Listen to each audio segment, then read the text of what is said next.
Hola amigos, bienvenidos un día más al canal. Mi nombre es Laura Oliva y el día de hoy estaremos hablando de Elantris.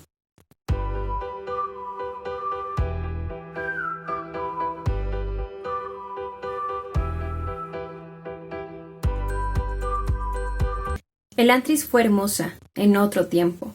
La llamaban la ciudad de los dioses, un lugar de poder, esplendor y magia. Los visitantes dicen que las piedras mismas brillaban con una luz interior y que la ciudad contenía maravillosos portentos arcanos. De noche, Elantris resplandecía, como un fuego plateado visible incluso desde una gran distancia. Sin embargo, por magnífica que fuera Elantris, sus habitantes lo eran todavía más. Con el pelo de un blanco esplendoroso, la piel casi de un plateado metálico, los elantrinos parecían refulgir como la ciudad misma. Según las leyendas, eran inmortales o casi inmortales. Sus cuerpos andaban rápidamente y estaban dotados de gran sabiduría, fuerza y velocidad. Podían hacer magia apenas agitando la mano. Los hombres visitaban Elantris desde todo Opelon para ser objeto de curación, recibir alimento o conocimiento elantrino. Los elantrinos eran divinidades, y cualquiera podía convertirse en una divinidad elantrina. La Sha'ot se llamaba, la transformación. Golpeaba al azar, normalmente de noche, durante las misteriosas horas en las que la vida se detenía para descansar. La Sha'ot podía tomar a un mendigo, un artesano, un noble o un guerrero. Cuando llegaba la vida de la persona afortunada, terminaba y recomenzaba. Descartaba su antigua existencia mundana. Se marchaba a Elantris donde podía vivir bendita, gobernar con sabiduría y ser adorada por toda la eternidad. La eternidad terminó hace 10 años. Este es el prólogo que corresponde al libro escrito por Brandon Sanderson titulado Elantris. Este libro fue publicado por primera vez en el 2005 y se trata de la primera obra publicada del autor. No planeaba hacer un video hablando de este libro, sin embargo tenía hace mucho tiempo esas ganas de involucrarme un poquito más en el universo que fue creando el autor, lo cual es magnífico de verdad. Así que de verdad tengo esas ganas de compartir mi experiencia con este libro. Como bien dice el prólogo, en este caso nos encontramos con la ciudad de Elantris, pero antes de entrar a esa parte es preciso recalcar, porque en su momento yo no lo conocía, para aquellos que no lo saben, el autor creó un universo alterno al que denomina Cosmere, en el cual va como que ubicando todas las historias que él va creando. Se trata de un sistema solar parecido al nuestro, que está conformado por diferentes planetas, claro está, y esto es muy interesante, cómo el autor va creando sus historias y va enlazando cada historia, haciendo como que esas relaciones para que lleguemos a entender todo el universo que va creando. En este caso, la historia de Elantris se centra en el segundo planeta de este sistema solar, denominado como Sel. En este planeta vamos a conocer al continente de Opelon y este continente, claro, está formado por diferentes países. Sin embargo, durante todas las páginas del libro solamente se mencionan a 4, que vendría a ser Teod, Duladel, Jordan y Arelon, que prácticamente es la principal. Y ustedes se preguntarán, ¿y cómo es que es la principal? Pues en este país se encuentra la ciudad de Elantris. Hace 10 años era su capital y como bien decía el prólogo, en esta ciudad vamos a encontrar a los elantrinos. Esos seres considerados casi como dioses por su aspecto físico, por su capacidad de poder manejar la magia, una magia denominada como la Dor o el Dor. Y en este punto también es preciso recalcar que por lo visto el autor lo tiene todo bien planeado. Y digo por lo visto, porque claro está, este es el primer libro que leo del autor, así que no conozco mucho de sus obras. Sin embargo, respecto de la idea que me da este libro, realmente puedo decir que el autor lo planea todo muy bien. Esta magia a la que hago referencia está relacionada con la geografía del lugar y al mismo tiempo relaciona la ciencia de la matemática, una ciencia relacionada con las figuras geométricas, el arte de dibujarlas en el aire, que está relacionada tal vez con ciertas cosas bastante específicas. No voy a ahondar demasiado porque la verdad siento que es como que una ciencia aparte. En este caso, esta ciudad de Elantris hace 10 años sufrió lo que se denomina como la Reod. Y yo sé que tal vez el tema de los términos puede ser un tanto confusa, pero créanme que a medida que avanzas la historia se te hacen muy comunes. Al mismo tiempo debo recalcar que el hecho que el autor cree su propio idioma, cree como que términos específicos relacionados con la historia, me parece alucinante, algo digno de admirar, claro está. En este caso, la Reod a la que hago referencia es un evento que, A lo largo de las páginas lo vamos a conocer mejor. Sin embargo, gracias a este evento se produjo el rompimiento, se podría decir, de toda la magia que se producía en Elantris. Y los elantrinos se convirtieron en seres decadentes, seres que ya no podían invocar magia, que físicamente perdieron toda esa luz, se convirtieron en seres que tenían la piel con manchas negras, prácticamente algo así como leprosos. Nadie quería como que tener un acercamiento con ellos. Lamentablemente, este evento también produjo en las ciudades de los alrededores algo así como una revolución, lo cual convirtió a Arelon en toda una monarquía. Y vamos a ir viendo a lo largo de la historia cómo esta monarquía de cierta forma no está funcionando tan bien. Y las políticas que está instaurando este rey no están beneficiando a todas las personas, está beneficiando a muy poquitas personas y a personas bastante específicas, y se nombra una nueva capital que es la ciudad de Cae. En ese sentido, la historia de Elantris comienza 10 años después, cuando conocemos a 3 líneas narrativas que corresponden prácticamente a los 3 principales personajes de esta historia. La primera es Raoden, príncipe heredero de Arelon, la segunda es Sarene, princesa de Teod, y la tercera es Raden, el sacerdote proveniente de Jordan. Para cuando empiezan los hechos, Raoden y Sarene tienen un contrato matrimonial con el objetivo de unir fuerzas en contra del imperio que está cada vez creciendo de Jordan. En ese sentido, estos dos tenían que casarse. Sin embargo, días previos a la boda o al matrimonio como tal, Raoden es visitado por la Shaod, este evento que te transforma en un elantrino. O sea, si ustedes pensaban tal vez de que a raíz de que se rompe toda la magia en Elantris, este evento ya no se producía, pues estaban muy equivocados. La Shaod sigue produciéndose y ataca en este caso a todas las personas. Y lo que se consideraba en su momento una bendición, pues ahora es una maldición, porque te convierte en un elantrino. ¿Y qué quiere decir esto? Pues ya no te convierte en ese ser considerado como Dios, te convierte en un ser prácticamente un muerto viviente. Porque ni siquiera estás muerto, ni siquiera estás vivo. Estás como que en ese limbo y estás, o sea, te conviertes en un ser decadente físicamente y con todo, la verdad. En ese sentido, Raoden es atacado por la Shaod y es enviado, desterrado directamente a Elantris,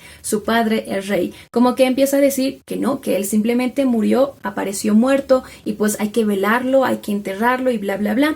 Sin embargo, Sarene ya está sospechando, empieza a sospechar que como que hay algo medio raro por ahí, porque resulta que dentro del contrato matrimonial había como que una cláusula en la que si a alguno de los dos les llegaba a pasar algo, en este caso la muerte, pues automáticamente la otra persona se convertía en el viudo de o la viuda de. En este caso, Sarene directamente se convierte en la viuda de Raoden sin siquiera haberse casado, sin siquiera haberlo conocido personalmente, y obviamente como que empieza a involucrarse un poquito en las políticas de este rey, en el tema social, y empieza a ver cosas que no están bien y como que va a tratar de influir para cambiar ciertas cosas, porque además sospecha que Raden, este sacerdote que llega a la ciudad de Cae, al país de Arelon, tiene un objetivo muy particular, que en este caso es tratar de convertir a todos los arelenos a la religión que él profesa, que es el Shuderet, una religión que no la voy a explicar tampoco porque la van a encontrar dentro del libro, y la verdad es que todo este tema va a empezar como que a desarrollar más y más y más cosas. Por eso tal vez sería un poquito difícil tal vez explicar qué es lo que vamos a encontrar dentro de esta historia, porque la verdad siento que si explico de más como que voy a dar demasiados spoilers, y la verdad es que no quiero hacer eso. Quiero que ustedes sean los que se adentren a esta historia. En ese sentido sí les puedo decir que el autor mezcla muy bien todo el tema de los aspectos políticos, sociales, culturales, religiosos, y realmente, o sea, conforma una trama bastante interesante que te mantiene como que en esa tensión de querer saber más, de tener esa curiosidad de qué es lo que va a pasar. Y a pesar que hay páginas que siento que son un poco tediosas de seguir, en el sentido de que hay momentos en los que la historia se vuelve demasiado predecible, el autor como que llega a introducir giros bastante interesantes que, claro está, vuelven a la temática, a la dinámica mucho más interesante.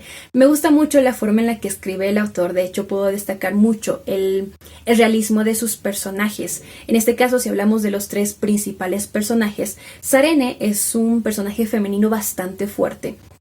sí tiene como que ese cliché de decir yo soy mujer, pero a pesar de que tal vez tendría que hacer como que ciertas cosas de mujer, el tema de dibujar, bordar y ese tipo de cosas como que no me interesa, a mí me interesa más la política y por esa razón como que soy un poco raleada, se podría decir, dentro de la sociedad. Sí tiene ese cliché que me parece interesante cuando lo sabes usar. Considero que el autor sí lo supo utilizar. Transformó a una mujer, a un personaje femenino, en alguien súper fuerte, en un personaje que supo contribuir demasiado a la historia.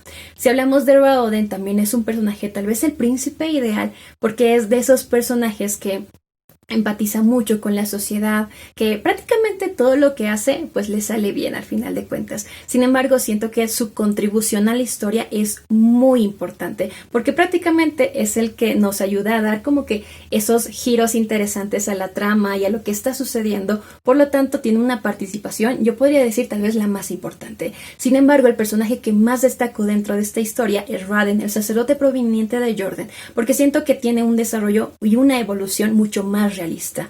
¿A qué me refiero? Dentro de la historia, cuando tú lo empiezas a leer sus líneas, es un personaje que vas a odiar. En las primeras páginas lo vas a odiar, no vas a querer saber mucho de él, porque sabes que es un personaje antagonista, que es malo y que lo que está haciendo pues está mal.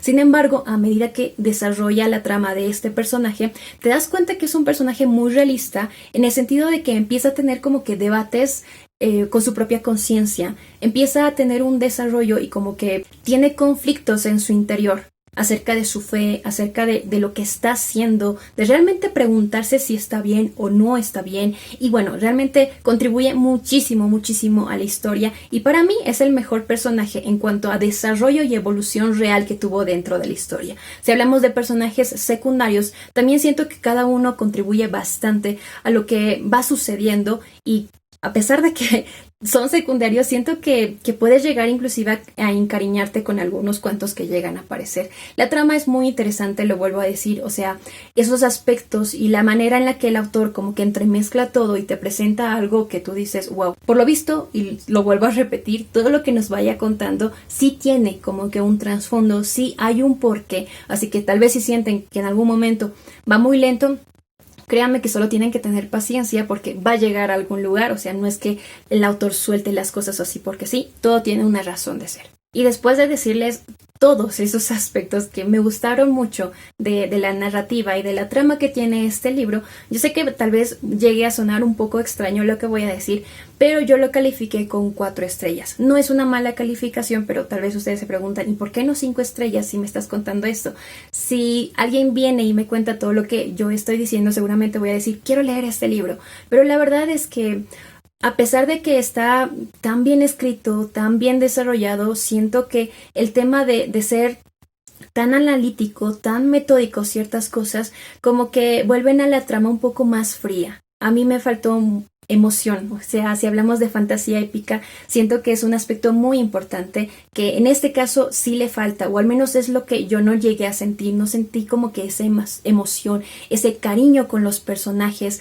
Es una trama interesante, pero lo vuelvo a decir, o sea, me faltaba más emociones, un poquito tal vez más sentimentalismo, un poquito más de corazón, no sé cómo explicarlo, tampoco sé si me lleguen a entender, pero la verdad es que siento que la temática al final llega a ser tan fría, que efectivamente, o sea, la disfrutas, pero no te llevas algo dentro de tu corazón, no sé cómo explicarlo, pero más allá de todo realmente siento que es un libro muy interesante, siento que es una fantasía épica, no para cualquiera, no cualquiera lo llegaría a disfrutar, pero yo le puse 4 estrellas por esa razón. Sin embargo, voy a seguir leyendo al autor, quiero como que conocer más de su obra porque me parece muy, muy alucinante. Un aspecto, o sea, yo me preguntaba por qué no llegó a gustarme tanto, pero siento que tal vez una de las razones podría ser que al ser autoconclusivo las cosas suceden más rápido, entonces llega un punto en el que tal vez no llegas a encariñarte tanto con ciertos personajes, las cosas, lo vuelvo a decir, suceden tan velozmente, tan efímeros,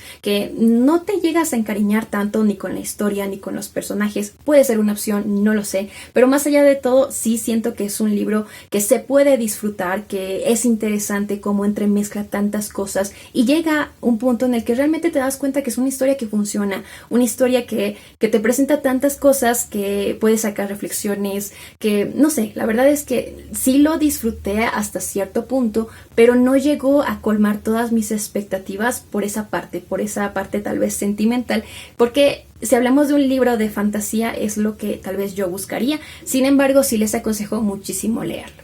Y bueno, hasta acá el video de hoy. Esta fue mi experiencia con el libro. Siento que, como bien les decía, algo me faltó dentro de la trama, dentro de la narrativa, e inclusive las relaciones como que se van formando dentro de lo que nos cuenta el libro. Las sentía como que muy frías, un poco forzadas tal vez. Lo vuelvo a decir, tal vez es el tema que al hecho de que sea tan metódico, tan analítico, entonces no te permite como que soñar un poquito tal vez. No sé cómo explicarlo, pero sí les aconsejo muchísimo leerlo. Mucho más tal vez si están como que tratando de adentrarse, el hecho de que sea autoconclusivo, sí siento que es como que un punto a favor en el poder conocer cómo es que escribe este autor, para no adentrarnos directamente a esas sagas tan grandes que tiene, aunque claro está, o sea, creo que más allá de todo no nos arrepentiríamos. Sin embargo, siento que es un libro que sí se puede disfrutar, pero no es para cualquiera. No sé cómo explicarlo exactamente, lo disfruté, pero hasta ahí. Así que bueno, eso no significa que no vaya a seguir leyendo al autor, lo voy a seguir haciendo, pero bueno, esta fue mi experiencia y como siempre lo dejo a su consideración el hecho de leerlo o no, aunque sí les aconsejo hacerlo. Y bueno, con esto me despido, espero que les haya gustado, que tengan un muy bonito día, que tengan muy buenas lecturas. ¡Chao!